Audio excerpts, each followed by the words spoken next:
We found our traditional style of group times wasn't working for the children or for the educators. We knew children were able to be engaged and focused as we'd observed this during their play, so we wanted to find out why wasn't this evident during our group times. As a staff team, we engaged in a process of critical reflection to try and come up with ideas about what changes we could make to our group times.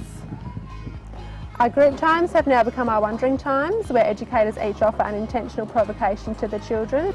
Now you're sitting on the other girl. I was wondering what might have come out of the egg. And the children then choose which provocation they would like to explore further during their morning.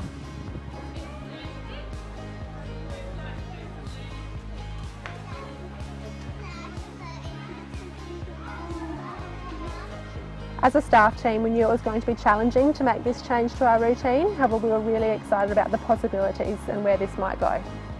From the start, we could see children and families becoming excited about this.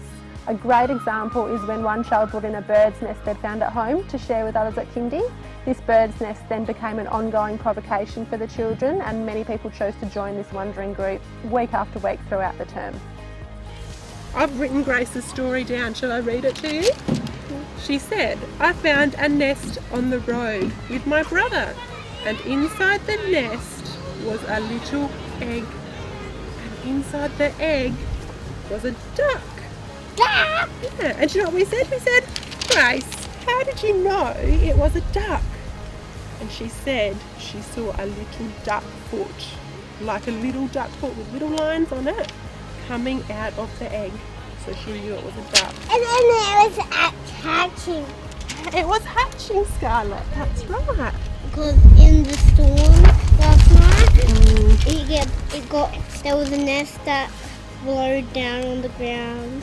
It got little bumps. Little bumps on the inside. Yep, and on the outside.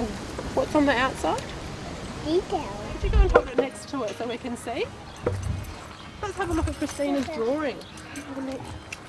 I made 3 of them. Amaya, can you see Christina's drawings? She's done a really small one and a really big one that are the same. The first thing we noticed was that children were authentically engaged and they wanted to stay and be a part of these wondering times. From this, we noticed so many possibilities for STEM learning.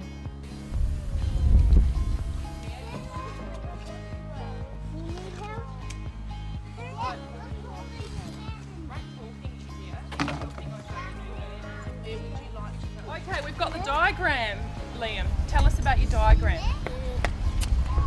There's a pipe sticking out. This is the ground up here. These are the pipes. The pipe goes down here.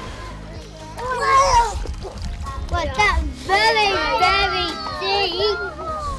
It comes in, so it goes into that hole, and then we dig here, and then it comes into this hole. Yeah, my hole. Yeah. With my hand.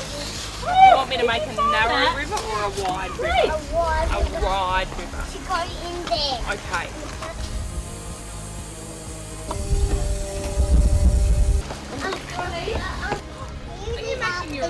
We're going to do over that hill. Since changing our approach, we've seen a pedagogical shift in the way our educators plan for our wondering times.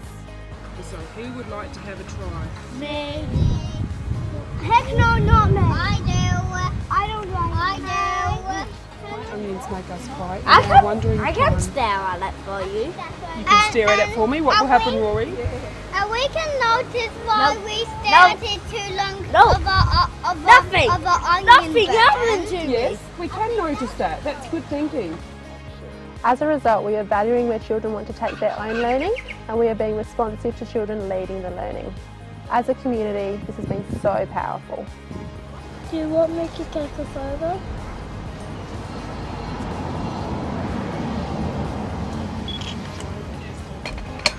Did you say that?